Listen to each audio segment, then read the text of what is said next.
In this tutorial we are going to discuss about the project feedback form, which is developed using the Python Flask framework. So this feedback form lets the users to send feedback by providing the email, title and the content. After providing the feedback by clicking on submit, a token is generated to the user, which is sent using email functionality. With the help of this token, the user will be able to check his feedback by providing the token here. Once the user finishes providing the feedback, then the admin can log in to the backstage using the admin credentials.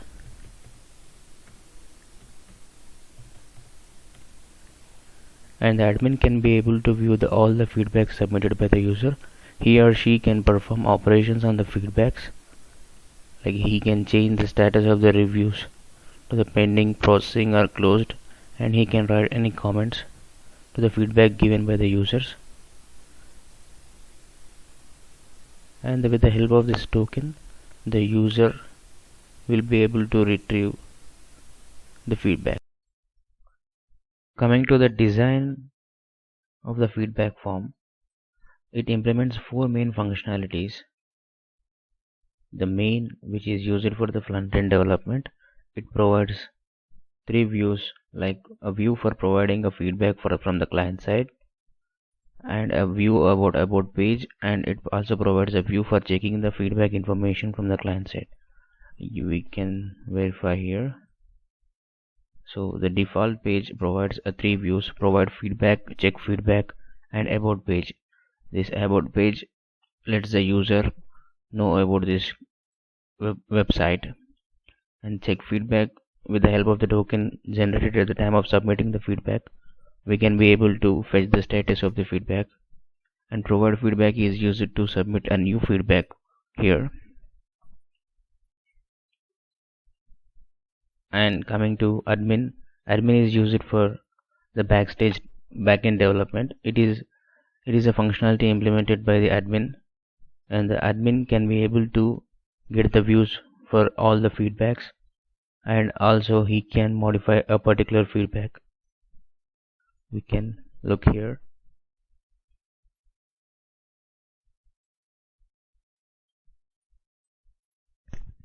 So the admin can get the view of all the feedback submitted by the users, and he or she can modify the status of the feedback by passing any response.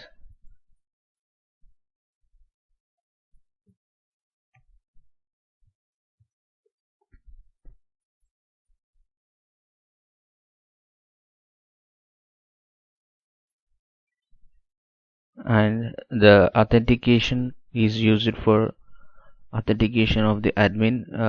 It contains the views like login page and logout. As you can see here,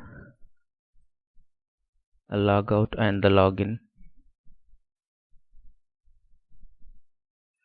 And there is an email.py function. This email functionality is used to send the token to the user.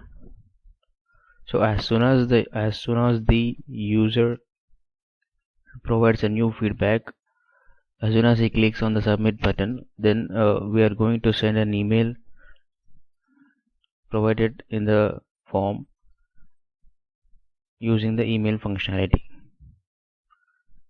Now coming to the folder structure, so this app is the root of our web application. It contains the 5 folders: admin, authentication, main, and models and templates. This admin, authentication, main are the blueprints, and this templates contains the HTML pages for each blueprint.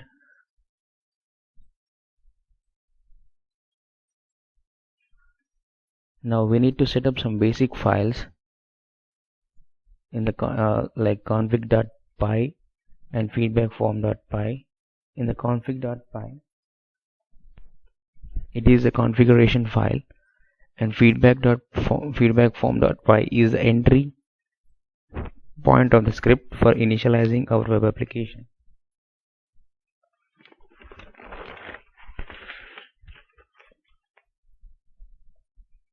So in the init, this is the starting point of our web application.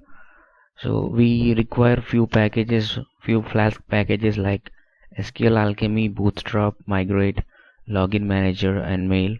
We create an instances of those. We create an objects for those extensions, and all these packages are installed from the terminal using the command pip install package name. In the init.py file, we define an application factory called create app, which initializes the Flask application, and we then read the configuration file and set it as an up configuration. We create an objects of different extensions like SQL Alchemy, Bootstrap, Migrate, Login Manager, Mail, and we then connect the Flask extensions with the app using this command init application. After initializing all the extensions, then we register the blueprints like main, admin, and authentication. Coming to the config.py, in the config.py file, we created a class config. It gathers the information from the environmental variables provided at the runtime, or it uses the default variables supplied instead. So we created separate configurations for the development, testing, and production environments. And the feedback form.py, it acts as an entry point for the scripts for initializing our Flask web application. And this db.createAll command initializes the database and creates all the tables provided as per the models. Coming to the models, we have created the three models: feedback, review status, and administrator. The feedback is used for the client side. It is the model used for recording the feedback information from the client. It has attributes like ID, email, title, content. Token is generated at the time of when the user submits the feedback and response. Review status ID is a foreign key which is linked to the review status model, and reviewer ID is also a foreign key which is linked to the ID of an administrator. This init.py initializes the package of these models. In the feedback.py, we initialize the attributes. We initialize the attributes with the db.column, and after initializing the attributes, we use setters and getters for some pre-processing. And the administrator also has some setters and getters, and it also has a static method which is used to initialize the default admin name and password. We set the default admin name and password as admin and admin.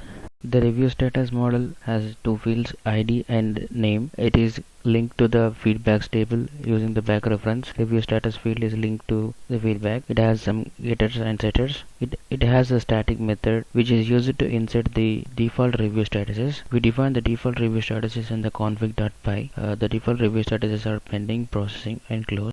Coming to blueprint, main is a Flask blueprint which is used for the client side. It contains the three files: init.py, forms.py, and views.py. This init.py is used to initialize the blueprint. By this we can import, we can utilize this blueprint in any other place. And coming to forms.py, this forms.py contains the information of the forms. We have three forms: feedback form, feedback check, feedback response in the main blueprint. And coming to the views.py, this views.py stores the information, and it sets the routes and logics for the HTTP request obtained by hitting on the URL. This is the default home page. Index method is used when index method is called when the home page, when we hit on the home page, and when we hit on the URL/about, it renders the template main/about.html, and when we hit on the URL/check, it renders the main.check HTML page. In the admin blueprint, in the views.py file, we create two entry functions named index and read feedback. These entities are decorated with the login required, which tells the admin should log in to view all these feedbacks.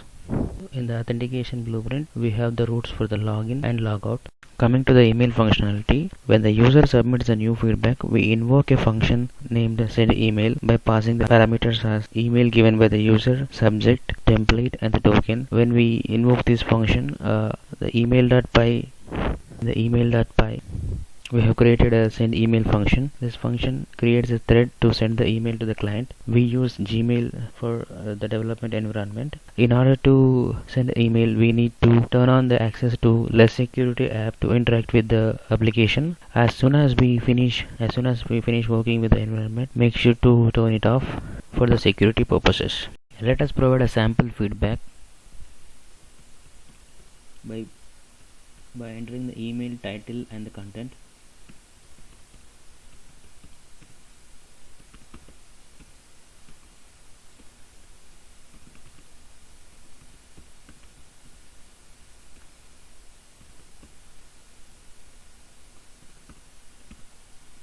As soon as the user clicks on the submit button, a token number is generated. With the help of this token, the user will be able to retrieve the feedback submitted. And as of now, the feedback is in pending status. When the admin updates the feedback, then the user is able to get the response from the admin. As soon as the user hits on the feedback, a mail will be sent to the user stating thank you for your feedback. Here is your token number.